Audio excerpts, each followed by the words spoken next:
I never thought I'd hear those words from my own daughter. Either you work, or you're out on the street. The betrayal cut deeper than any knife, pushing me, a recently widowed 68-year-old, straight into the arms of a mysterious, demanding billionaire. What I found there changed everything I thought I knew about love, loss, and the cruel twists of fate. The funeral flowers were still wilting on Dante's grave, their sweet, sad scent clinging to the air, when Harlow delivered her ultimatum. I was in the kitchen, the heart of our home for 45 years, the place where I'd cooked thousands of meals for my family. Harlow walked in, her expensive designer purse clicking sharply onto the counter, and I knew that look. It was the same one she'd worn since she was a teenager, the look that meant her mind was made up and my feelings were irrelevant. Mom, we need to talk.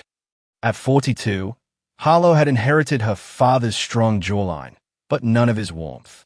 I was still wearing the black dress from the cemetery, still feeling the crushing weight of saying goodbye to Dante after a lifetime together.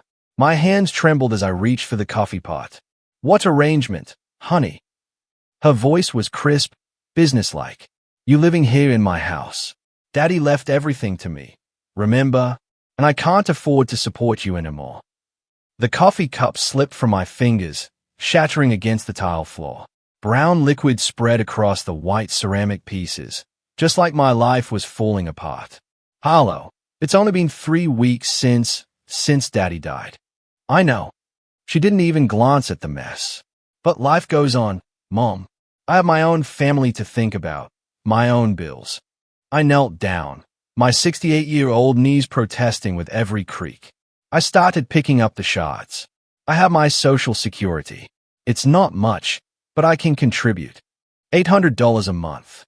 Harlow laughed, but there was no humor in it, just a cold, dismissive sound. That doesn't even cover the utilities. Look, I've been thinking about this. I have a solution.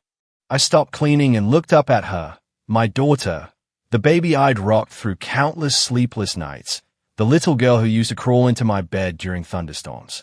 What kind of solution? There's a job. Private nursing. The pay is excellent. She pulled out her phone and showed me a listing. This man needs round-the-clock care. You were a nurse before you married Daddy. It's perfect. My stomach dropped. Harlow, I haven't worked as a nurse in over 40 years. Medicine has changed. I wouldn't even know how to. It's not medical nursing, Mom. It's more like companionship, helping with daily activities. You can do that. She was already scrolling through her phone.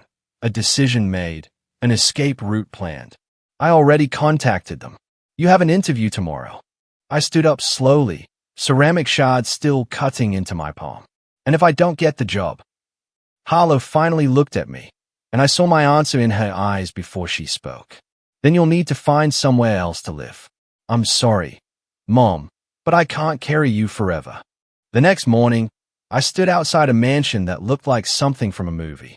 The driveway alone was longer than our old street. My hands shook as I rang the doorbell, a profound sense of humiliation washing over me. How had my life come to this? At 68, I was applying for a job I wasn't qualified for, all because my own daughter had thrown me out. A stern-looking woman in her 50s answered the door. Mrs. Thompson, I'm Patricia, Mr. Hawthorne's house manager. Please come in. The inside of the house was even more intimidating. Marble floors, crystal chandeliers, artwork that probably cost more than I'd made in my entire life. Patricia led me through hallways lined with portraits of people who looked like they'd never worried about money a day in their lives. Mr. Hawthorne requires assistance with most daily activities, Patricia explained. He's paralyzed from the waist down following an accident 5 years ago. The position includes room and board, plus a very generous salary. We stopped outside a set of double doors. Before we go in, I should warn you, Mr. Hawthorne can be difficult. He's had 17 caregivers in the past 2 years. My heart sank. 17 caregivers. What had I gotten myself into? Patricia opened the doors to reveal a massive library with floor-to-ceiling windows overlooking perfectly manicured gardens. And there, in a wheelchair by the window, sat a man with silver hair and the kind of strong features that must have been devastatingly handsome when he was younger. Mr. Hawthorne, This is Hilda Thompson, the candidate we discussed. He turned his wheelchair toward us, and I felt the strangest sensation wash over me. His eyes were blue, the kind of deep blue you only see in old photographs or faded memories. When his gaze met mine, something flickered across his face. Recognition, confusion, I couldn't tell. Mrs. Thompson. His voice was deep, cultured, with just a hint of something I couldn't place. Please sit down. I lowered myself into the chair across from him, trying to ignore how my heart had started beating faster. There was something about his face, about the way he looked at me, that made my chest tighten with an emotion I couldn't name. Patricia tells me you were a nurse, he said, but his eyes never left my face. It was as if he was studying me, searching for something. Yes, sir. Many years ago, before I married. My voice came out steadier than I felt. And your husband recently passed away. It wasn't a question. I'm sorry for your loss. Thank you. I glanced down at my hands, still wearing Dante's ring. It's been difficult. When I looked up again, Terence Hawthorne was still staring at me with that intense, almost desperate expression. Have we met before, Mrs. Thompson? There's something about you that seems familiar. My blood ran cold. I forced myself to smile politely. I don't think so, Mr. Hawthorne. I'm sure I would remember.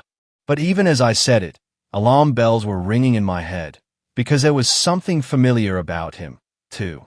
Something about the shape of his mouth, the way he tilted his head when he spoke, something that made my hands tremble and my breath catch. Perhaps not, he murmured, but he didn't look convinced. Tell me, Mrs. Thompson, why do you want this position? The honest answer was that I was desperate, that my daughter had thrown me out, and I had nowhere else to go. That at 68, I was too old and too tired to start over. But I had no choice.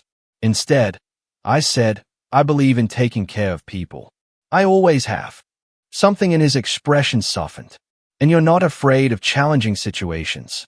I thought about Harlow's cold eyes, about cleaning up my broken coffee cup while my daughter watched, about sleeping in the guest room of my own home because Harlow had already moved into the master bedroom. No, sir, I'm not afraid.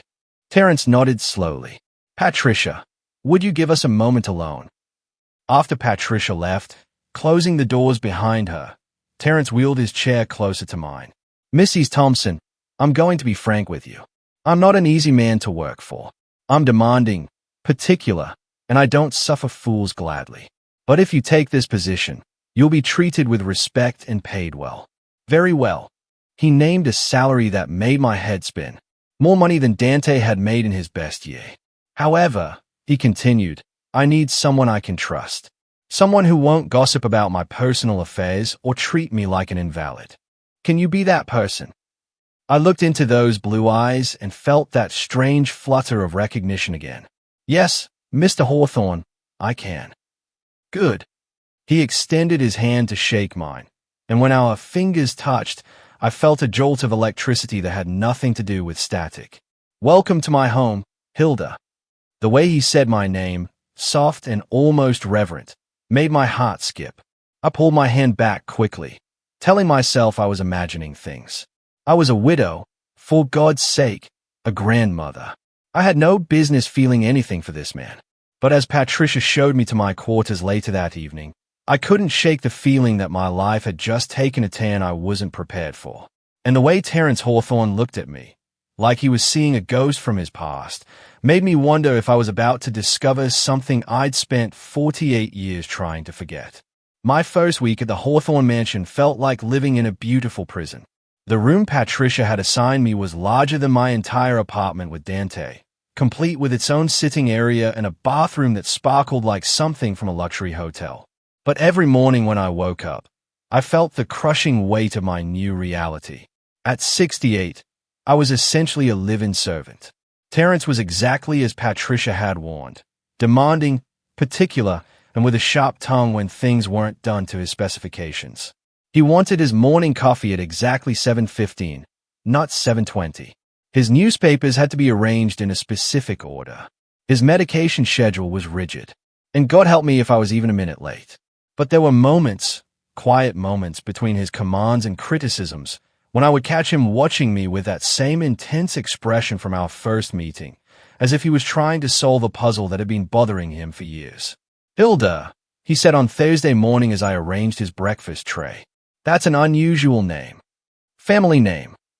I paused in cutting his grapefruit. "My grandmother's name. She was German." "German?" he repeated thoughtfully. "And where did you grow up?" "Here and there." I kept my voice neutral, but my hands had started to shake slightly. My father moved around a lot for work. It wasn't entirely a lie. We had moved frequently, though not for work, more like running from creditors and my father's gambling debts. But some memories were better left buried. That afternoon, while Terence napped, I finally unpacked the 3 boxes Harlow had grudgingly allowed me to take from the house. Most of it was practical items, clothes, a few books, my jewelry box. But at the bottom of the last box, wrapped in tissue paper, was something I'd almost forgotten I still had. My old photo albums. I'd packed them without thinking, probably because they were sitting on my nightstand after I'd been looking through them during those first lonely nights after Dante's funeral. Now, sitting in the elegant chair by my bedroom window, I unwrapped them with trembling fingers. The first album was from my marriage to Dante. Our wedding photos, pictures of baby Harlow, family vacations, a lifetime of careful, respectable memories. I set it aside and reached for the older one, the one I rarely looked at anymore. The cover was faded blue leather, cracked at the corners. Inside were photographs from my life before Dante, before marriage and motherhood, and the careful, controlled existence I'd built for myself. The first few pages were innocent enough. High school graduation, my nursing school friends, my parents looking young and hopeful. But as I turned the pages, my breath started coming faster.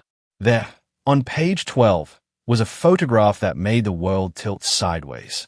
I was 20 years old in the picture, wearing a yellow sundress I'd sewn myself. My hair was long and dark, pulled back with a ribbon. I was laughing at something the photographer had said, my head thrown back with pure joy. And standing beside me, his arm around my waist and his face lit up with the kind of smile that could melt hearts, was a young man with dark hair and devastating blue eyes. Terry Hawthorne. My hand shook so violently I nearly dropped the album. Terry, not Terence. Terry, who had loved jazz music and chocolate ice cream, and the way I looked in that yellow dress. Terry, who had promised to marry me as soon as he made his fortune. Terry, who had kissed me goodbye on a train platform 48 years ago and never came back. I stared at the photograph until my eyes burned, trying to reconcile the young man in the picture with the silver-haired man in the wheelchair downstairs. The features were the same. Those aristocratic cheekbones, the strong jaw, the eyes that seemed to see straight through to your soul. But Terry had been warm, passionate, full of dreams and wild plans for our future together. This Terence Hawthorne was cold, controlled, bitter. What had happened to transform one into the other?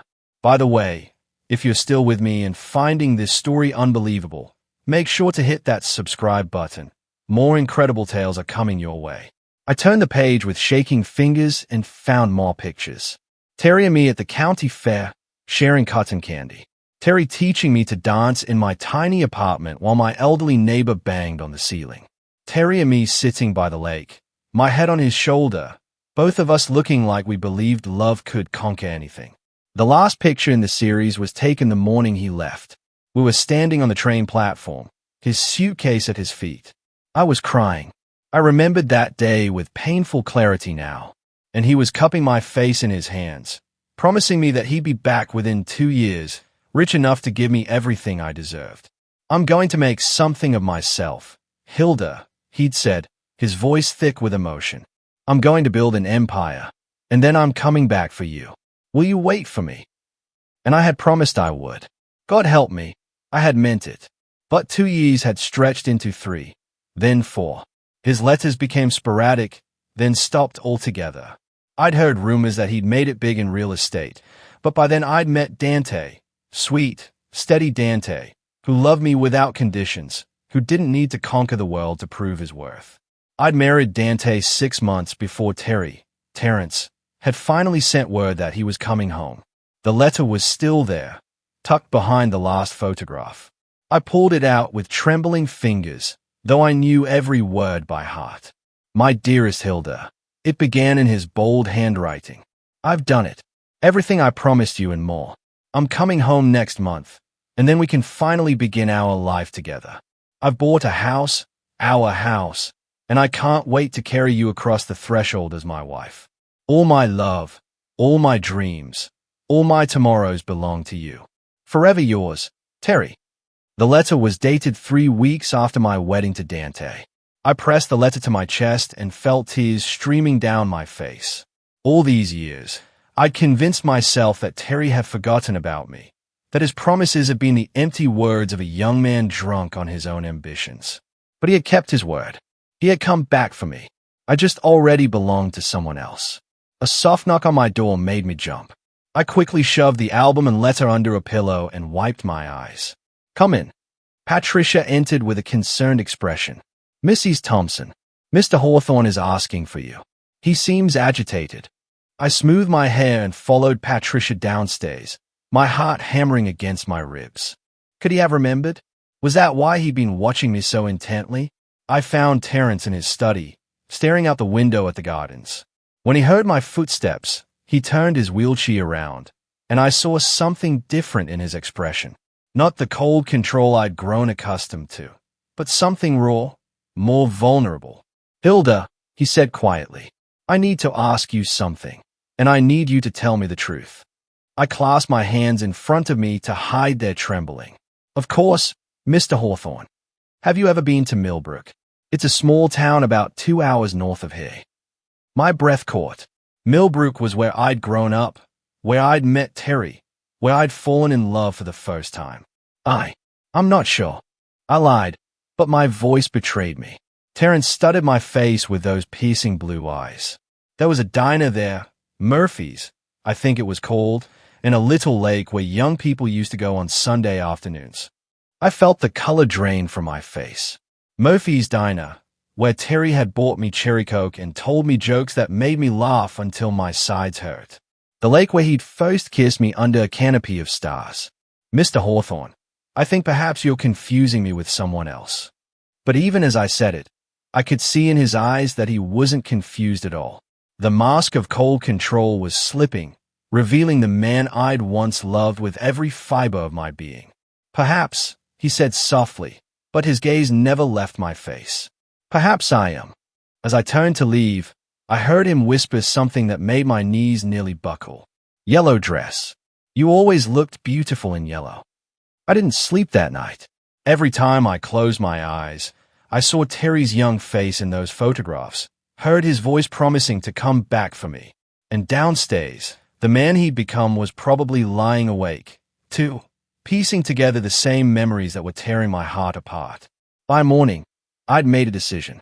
I couldn't keep pretending. The charade was eating me alive, and it was clear that Terry, was remembering more each day. Better to face the truth head-on than let it destroy us both slowly. I found him in the conservatory, reading the morning paper. The sunlight streaming through the glass walls caught the silver in his hair, and for a moment I could see both versions of him superimposed. The young man full of dreams and the successful, lonely man he'd become. Good morning, Mr. Hawthorne. I set his coffee down exactly where he liked it, my hand surprisingly steady. Hilda. He looked up from his paper, and I saw exhaustion in those blue eyes. Did you sleep well? No, I said honestly. Did you? A ghost of a smile touched his lips.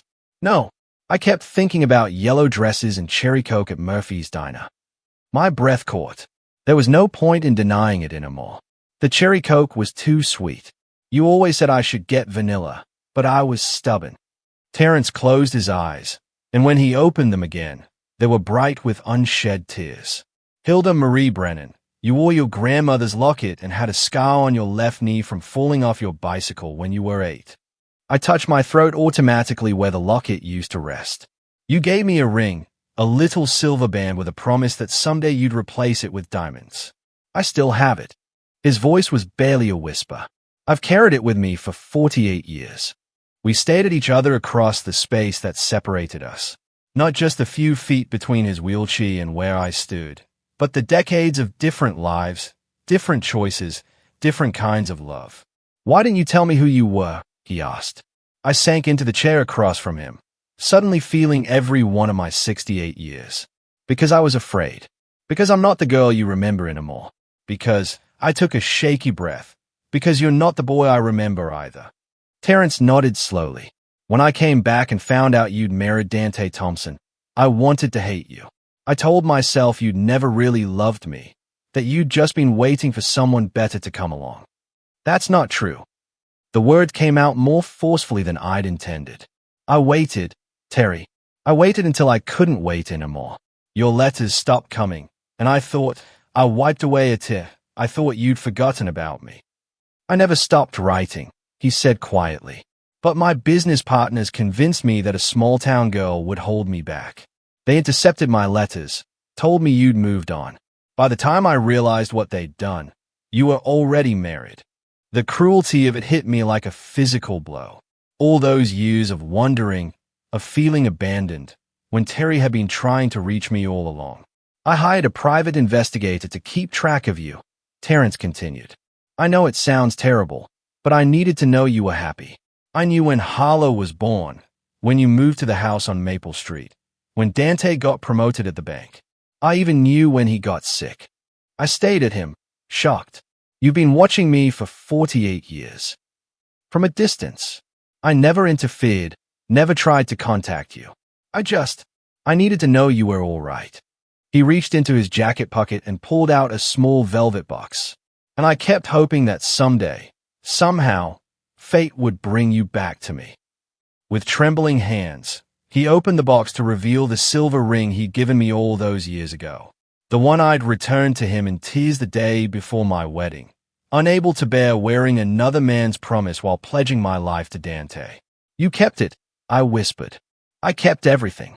Every photo, every letter you wrote me, every memory. He looked down at the ring. I never married Hilda. I told myself it was because I was too focused on business. But the truth was simpler than that. No one else was you. The weight of his words settled between us like a stone dropping into still water.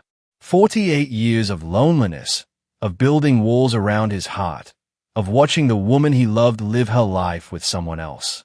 Terry, I didn't know what to say. How do you apologize for a lifetime of separation that neither of you chose? I don't blame you, he said quickly. You made the right choice. Dante was a good man. He loved you the way you deserve to be loved, and he was there when I couldn't be. I've made my peace with that. Have you?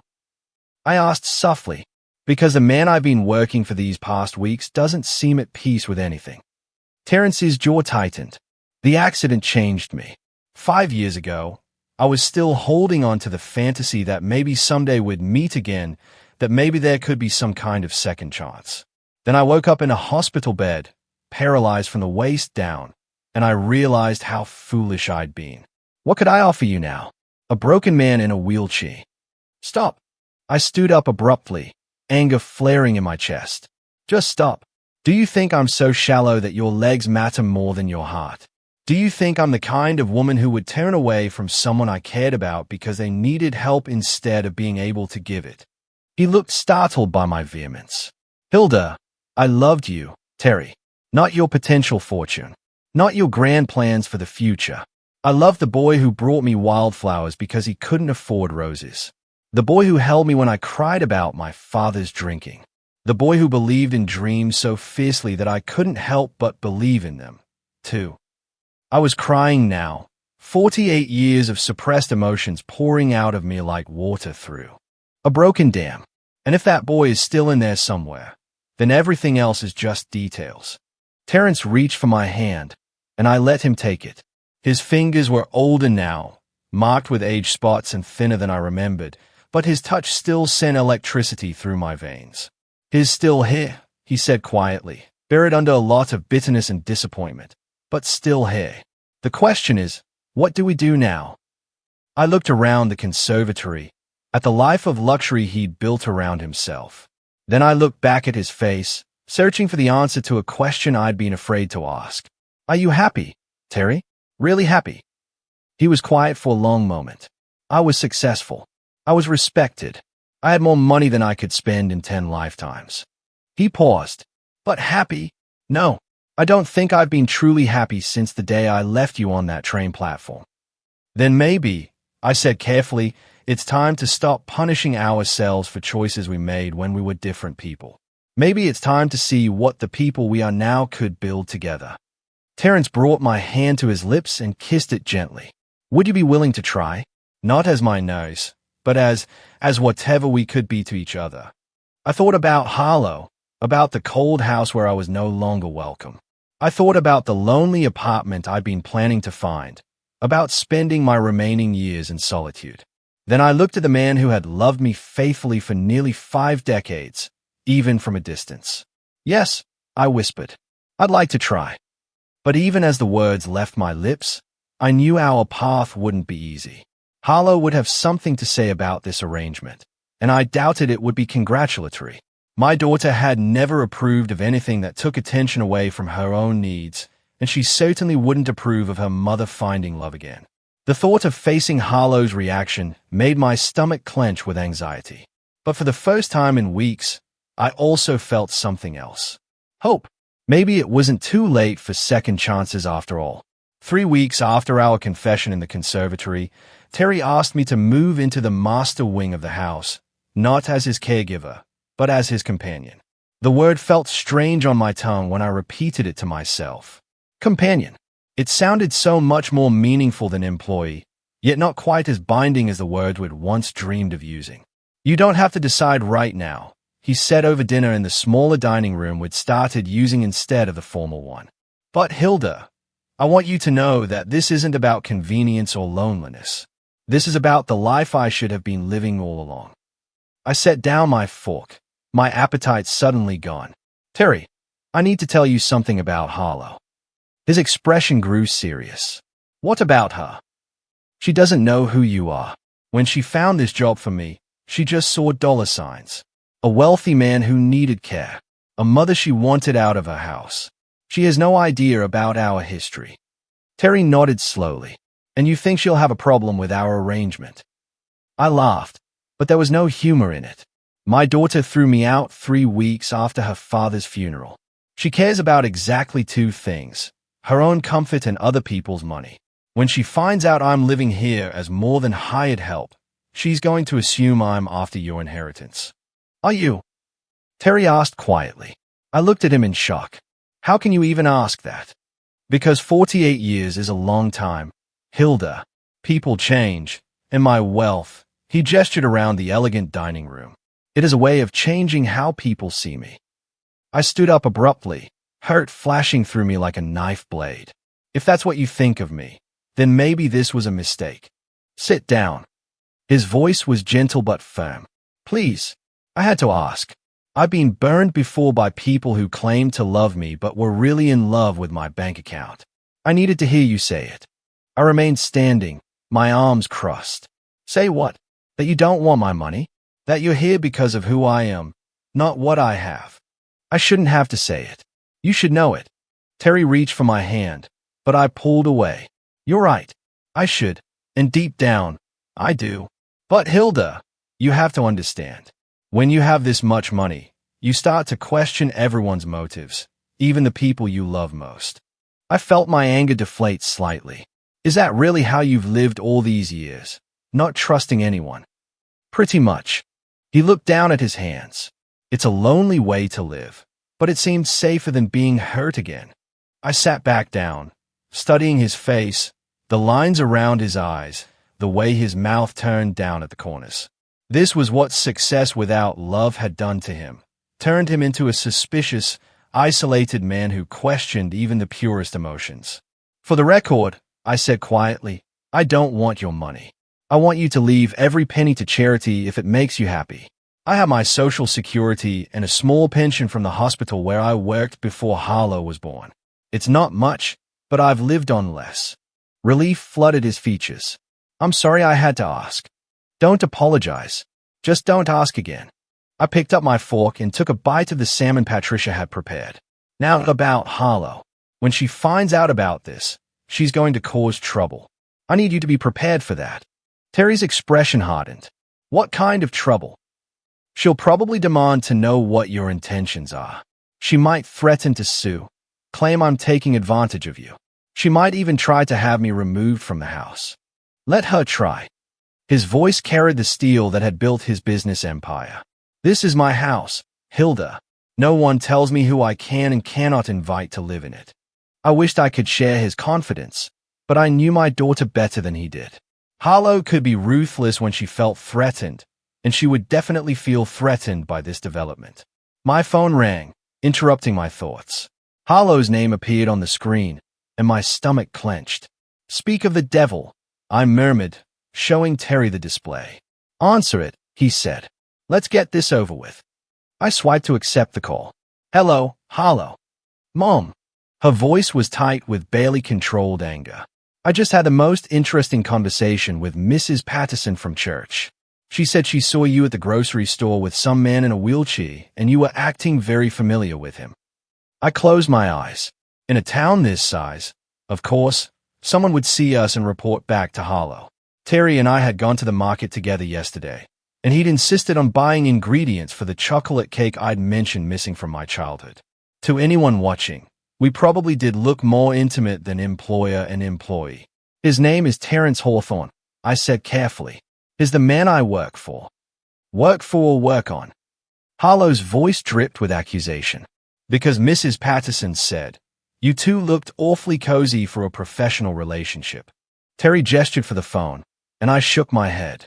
This was my battle to fight. Harlow, I'm 68 years old.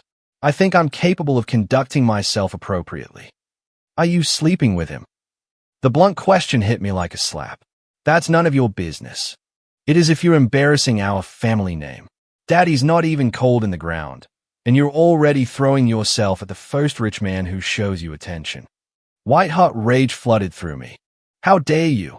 Your father has been gone for 2 months, and I grieved for him properly. But I'm not dead, Harlow. I'm allowed to have companionship. Companionship? Harlow laughed coldly. Is that what we're calling gold digging now? Terry's face had gone pale with anger. He gestured more forcefully for the phone, and this time I handed it to him. Miss Thompson, he said, his voice arctic. This is Terrence Hawthorne. I think there are some things you need to understand. I could hear Harlow's shocked silence through the phone. Then her voice, suddenly much more respectful. Mr. Hawthorne, I didn't realize you were there. Clearly. Now listen very carefully, because I'm only going to say this once.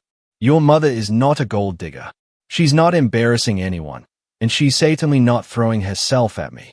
If anything, I'm the one pursuing her. So, I think there might be some misunderstanding. The only misunderstanding, Terry interrupted, is your belief that you have any say in your mother's personal life. She's a grown woman who can make her own decisions about who she spends time with. But she's vulnerable right now. She's grieving, and she might not be thinking clearly. Your mother is one of the strongest, most clear-thinking women I've ever met. The fact that you can't see that says more about you than it does about her. The silence on the other end of the line stretched out for several seconds. When Harlow spoke again, her voice had taken on a different quality, harder, more calculating. Mr. Hawthorne, I appreciate your friendship with my mother, but I hope you understand my concern. She's been through a lot lately, and I just want to make sure she's not being taken advantage of. The only person who's taken advantage of your mother recently, Terry said quietly, is you. Another silence. Then Harlow's voice, cold as winter. I'd like to meet with you, Mr. Hawthorne, to discuss this situation properly. Terry looked at me, eyebrows raised. I nodded reluctantly. Better to face this head-on than let Harlow stew and plan in private. Fine, Terry said. Tomorrow afternoon, 2 o'clock. I'll be there. Harlow hung up without saying goodbye. Terry handed me back my phone, his jaw tight with anger. Well, that went about as well as expected. I sank back in my chair, suddenly exhausted. She's going to try to turn you against me. She'll make it sound like I manipulated you, like I planned this whole thing. Let her try. Terry reached across the table and took my hand. Hilda, I need you to understand something. I didn't survive 48 years in business by being easily manipulated, And I certainly didn't build this empire by letting people tell me who I can and cannot care about. Your daughter doesn't scare me. The only thing that scares me is the thought of losing you again. That night, I lay in my bed, staring at the ceiling, dreading the next afternoon's confrontation. I knew Harlow would come armed with arguments designed to drive a wedge between Terry and me. She'd paint me as a desperate widow preying on a lonely, disabled man. She'd question my motives, my timing, my very right to seek happiness again. But as I drifted off to sleep, I held on to Terry's words. The only thing that scares me is the thought of losing you again. Tomorrow I would find out if that was really true. Harlow arrived exactly at 2 o'clock, dressed in her best black suit, like she was attending a business meeting rather than visiting her mother. I watched from the window as she stepped out of her car, smoothing her skirt and checking her reflection in the side mirror. Even from a distance, I could see the calculation in her movements, the way she squared her shoulders like a soldier preparing for battle. Terry had insisted we meet in his study rather than one of the more comfortable sitting rooms. If she wants to treat this like a business negotiation, he'd said, then we'll meet her on those terms. Patricia showed Harlow in, and I felt my stomach clench as my daughter's eyes swept the room, taking in the expensive furnishings, the original artwork, the massive mahogany desk that probably cost more than most people's cars. I could practically see dollar signs reflecting in her pupils. Mr. Hawthorne. Harlow extended her hand with practiced grace. Thank you for agreeing to meet with me. Terry shook her hand briefly, his expression neutral. Miss Thompson, please have a seat. Harlow settled into the leather chair across from Terry's desk, crossing her legs and folding her hands in her lap. She looked like the successful real estate agent she was, all polished confidence and professional charm. Only I could see the tension in her jaw, the slight tremor in her fingers. I hope you understand that I'm only here out of concern for my mother, she began, her voice warm with false sincerity. She's been through so much lately, and I'm worried that she might be making decisions based on emotion rather than logic. And what decisions would those be? Terry asked mildly. Harlow glanced at me, then back at Terry. Well, this living arrangement, for one. It's highly unusual for a caregiver to move into the employer's personal quarters. It raises questions about the nature of your relationship. What kind of questions? Terry's voice remained calm, but I could hear the steel underneath. Questions about boundaries, about appropriate professional conduct. Harlow leaned forward slightly. Mr. Hawthorne, I'm sure you're a lovely man, but my mother is vulnerable right now. She's grieving. She's financially insecure, and she might be confusing gratitude with other feelings. I felt heat rise in my cheeks. Harlow, that's enough. It's all right, Hilda. Terry never took his eyes off my daughter. I'd like to hear what Miss Thompson has to say. Harlow shot me a warning look, then turned back to Terry with renewed confidence. I'm saying that my mother has always been somewhat impressionable. She sees the best in people, sometimes to her detriment. And in her current state, she might not be thinking clearly about the implications of this situation. The implications being what, exactly? Well, there's the obvious concern about what people will think. A widow moving in with a wealthy man so soon after her husband's death. It doesn't look good. Harlow's voice took on a concerned, caring tone that made my skin crawl. And then there's the question of what happens when this arrangement ends. Will my mother be left with nothing again? Will she have to start over once more? Terry leaned back in his wheelchair, his fingers steepled in front of him. Those are interesting points. Tell me, Miss Thompson, what do you think would be best for your mother? Harlow's eyes lit up, thinking she'd found an opening. I think she should come home, back to her family, where she belongs, where she can grieve properly and make rational decisions about her future. And by home, you mean the house you inherited from your father? The house you asked her to leave? Harlow had the grace to look uncomfortable. That was a misunderstanding. I was emotional, dealing with my own grief. Of course, my mother is always welcome in my home. For how long? Terry asked quietly. I'm sorry. How long would your mother be welcome? Until you decide she's a burden again. Until the next time you need space for your own family.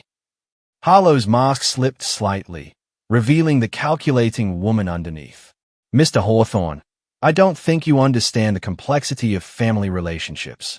Oh, I understand perfectly. Terry's voice cut through her words like a blade. I understand that you threw your mother out 3 weeks after burying her husband of 45 years. I understand that you gave her an ultimatum, work or live on the street. And I understand that the only reason you're here now is because you've realized she might have found something better than what you are offering. Harlow's face flushed red. That's not. I was protecting her, teaching her to be independent. By making her homeless. She wasn't homeless. She had options, such as, Harlow looked frantically between Terry and me, clearly not expecting to be put on the defensive. She could have found an apartment. She has Social Security, $800 a month, Terry said quietly. Do you know what the average rent is in this area, Miss Thompson? Harlow's mouth opened and closed like a fish gasping for air. $1, $200, Terry continued. For a one-bedroom apartment in a decent neighborhood, your mother would have been $400 short every month just for housing. That doesn't include food, utilities, medical expenses, or any of the other costs of living. She could have found something cheaper. Where? In what part of town? You are willing to let your 68-year-old mother live in poverty rather than inconvenience yourself. I watched this exchange with a mixture of satisfaction and sadness. Satisfaction because someone was finally holding Harlow accountable for her cruelty. Sadness because that someone had to be a stranger rather than my daughter's own conscience. Harlow's professional composure was cracking rapidly. You don't understand. My mother, she's always been difficult. High maintenance. She expects everyone to take care of her. High maintenance. I couldn't stay silent anymore. Harlow, I worked 2 jobs to put you through college. I took care of your father through 5 years of cancer treatments without a single complaint. I babysat your children every weekend for free. And I've never asked you for anything except a place to grieve my husband.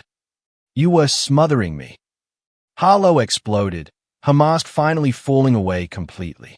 Always hovering, always trying to help, always making me feel guilty for having my own life. I needed space to breathe.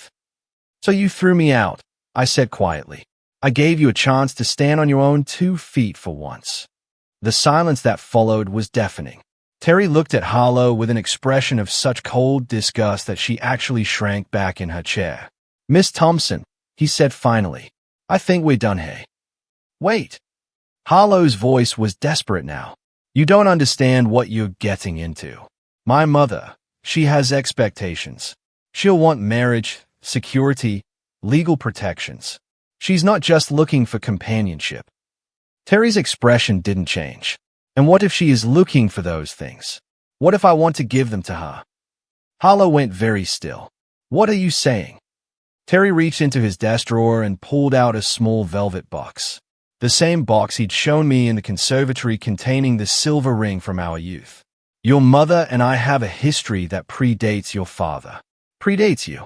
Predates everything you think you know about her life. Harlow stared at the box like it was a poisonous snake. What kind of history?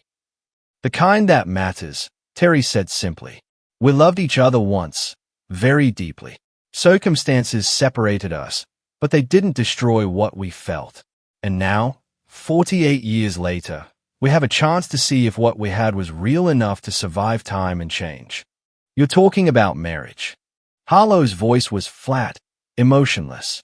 I'm talking about living the life we should have lived all along. Harlow turned to me, her eyes blazing with a fury I'd never seen before. This is why you took this job, isn't it? You knew who he was. You planned this whole thing. No, I said firmly. I had no idea Terry was here when I answered that job listing. I thought he was dead or married or living on the other side of the world. The last thing I expected was to find him in that wheelchair in this house. Terry. Harlow's voice dripped with venom. You call him Terry. That's my name, Terry said calmly. Terrence is what my business associates call me. Terry is what the people I love call me. Harlow stood up abruptly, her chair scraping against the hardwood floor. This is insane. You're both insane. You think you can just pick up where you left off 48 years ago? You think you can erase an entire lifetime? We're not trying to erase anything, I said. We're trying to build something new from what's left. What about Daddy?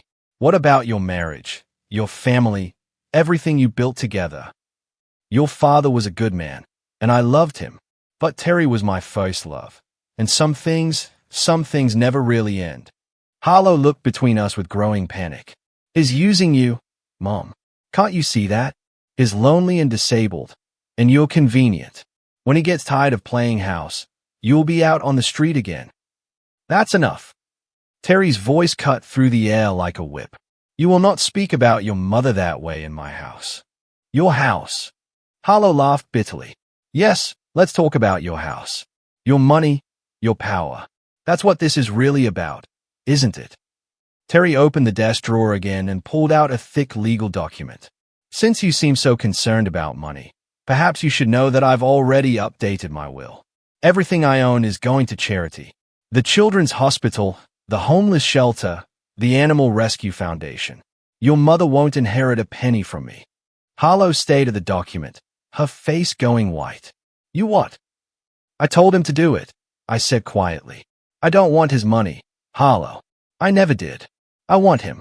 Something in my daughter's face collapsed then, like a building with all its supports suddenly removed. For a moment, she looked like the little girl who used to crawl into my bed during thunderstorms, frightened and confused and desperately in need of comfort. But then the mask snapped back into place, harder and colder than before. Fine, she said, her voice like ice. Fine, throw your life away on some fantasy from 50 years ago. But don't come crying to me when it all falls apart. She turned and walked toward the door, then paused with her hand on the handle. And don't expect me to be here to pick up the pieces when it's done with you.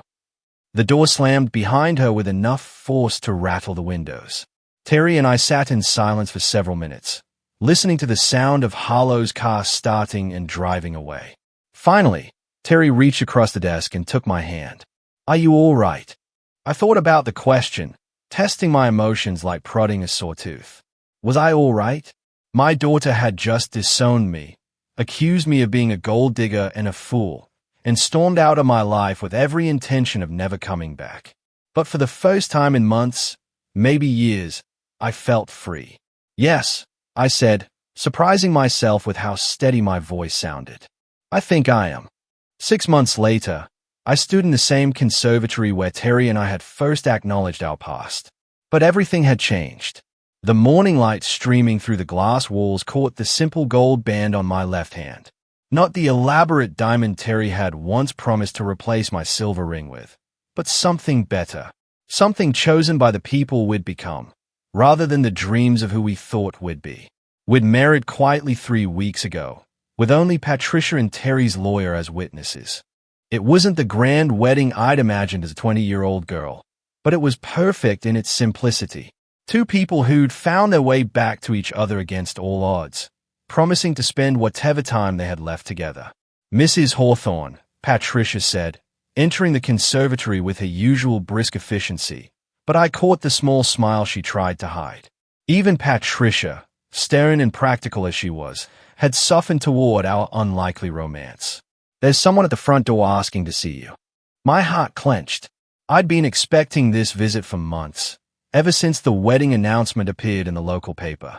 Harlow had maintained her silence since that awful confrontation in Terry's study, but I knew she'd heard the news. In a town this size, everyone knew everyone's business.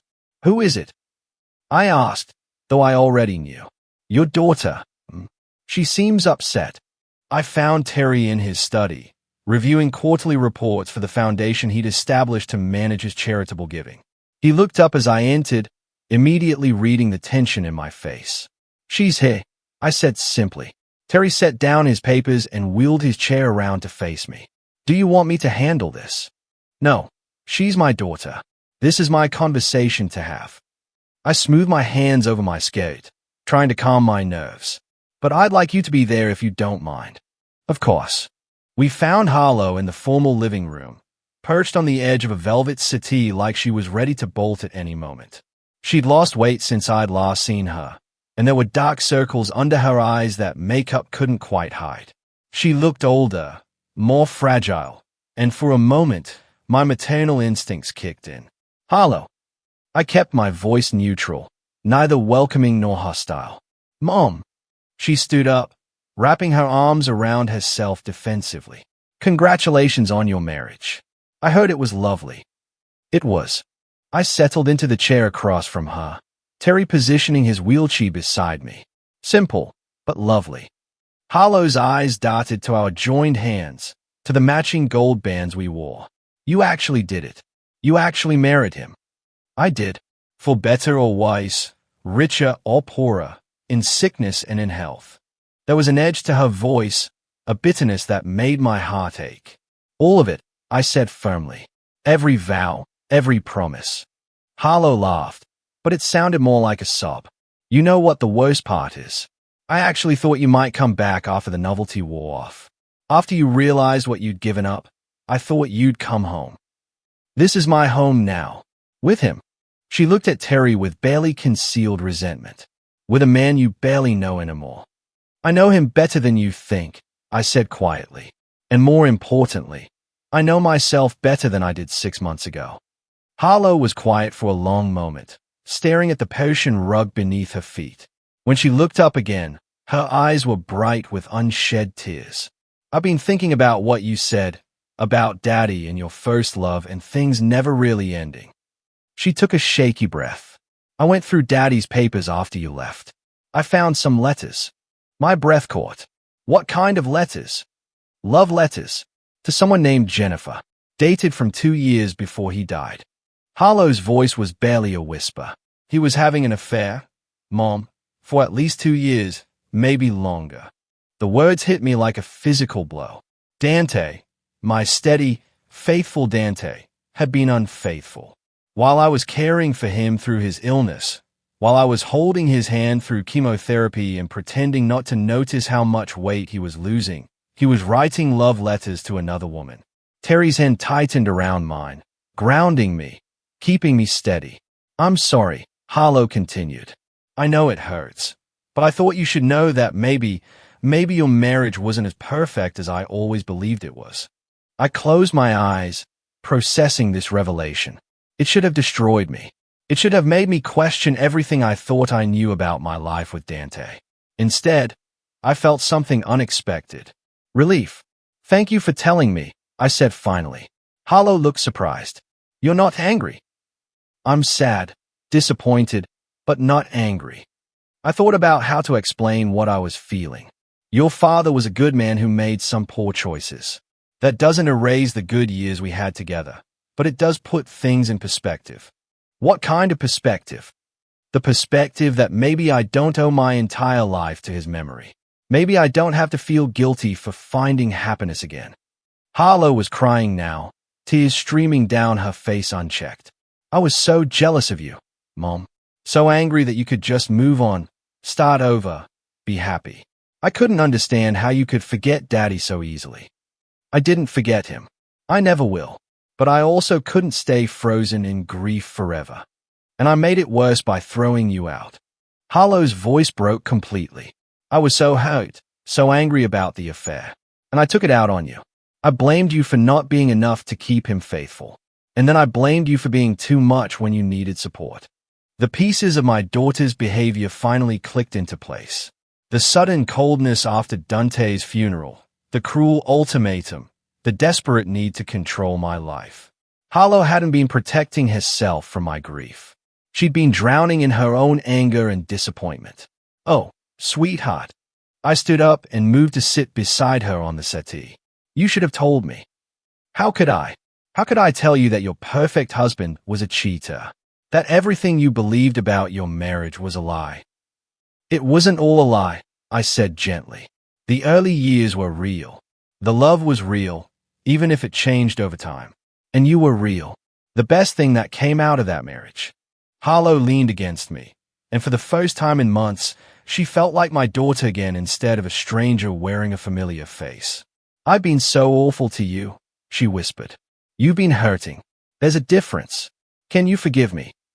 I looked across the room at Terry, who was watching us with quiet understanding. He nodded slightly, encouraging me to follow my heart. I forgive you, I said, but things can't go back to the way they were. I'm not the same person I was 6 months ago, and neither are you. Harlow pulled back to look at me. What does that mean? It means that if you want to be part of my life, you need to accept my choices, all of them. You need to respect my marriage, my husband, and my right to be happy. And if I can't, then we'll love each other from a distance. I won't let anyone, not even you, make me feel ashamed of the life I'm building. Harlow was quiet for a long time, considering my words. Finally, she turned to Terry. I owe you an apology, too, she said. I said terrible things about you, about your relationship with Mom. I was wrong. Terry inclined his head graciously. Grief makes us all say things we don't mean. Do you really love her? With everything I have, Terry said without hesitation. I've loved her for 48 years. Finding her again is the greatest gift I've ever received. Harlow looked between us, taking in the way Terry's eyes softened when he looked at me, the way my hand automatically sought his whenever I was nervous or excited. Slowly, something in her expression shifted. I can see it, she said wonderingly. The way you look at each other. It's like you're the only two people in the world. Sometimes it feels that way, I admitted. Harlow was quiet again, then asked, Are you happy, Mom? Really? Truly happy? I thought about the question, about the life I'd built in this house with this man. The quiet mornings we spent reading together in the conservatory. The way Terry still brought me wildflowers from the garden because he remembered they were my favorite. The contentment I felt falling asleep beside him each night, knowing that whatever time we had left, we were spending it together. Yes, I said. I'm happy. Harlow nodded slowly, then stood up. Then I guess I need to learn to be happy for you. Does that mean? It means I want to try. I want to be part of your life if you'll let me. I want to get to know Terry as your husband instead of your employer. And I want to make up for the months I wasted being angry and jealous and cruel. I stood and hugged her, really hugged her, for the first time since Dante's funeral. I'd like that very much. As Harlow pulled back, she glanced around the elegant living room, then back at me. This is really your home now. It is. And you're really Mrs. Hawthorne. I am. She smiled then, the first genuine smile I'd seen from her in over a year. It's going to take some getting used to. But Mom, yes, you deserve this. You deserve to be loved and cherished and spoiled a little bit. I'm sorry it took me so long to see that. After Harlow left, promising to call soon and asking if she could bring her children to meet their new step-grandfather, Terry and I sat together in the garden, watching the sunset paint the sky in shades of gold and rose. Do you think she means it? I asked, about wanting to rebuild our relationship.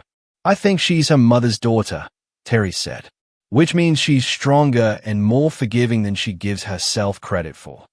I leaned back in my chair, feeling the last of the tension leave my shoulders.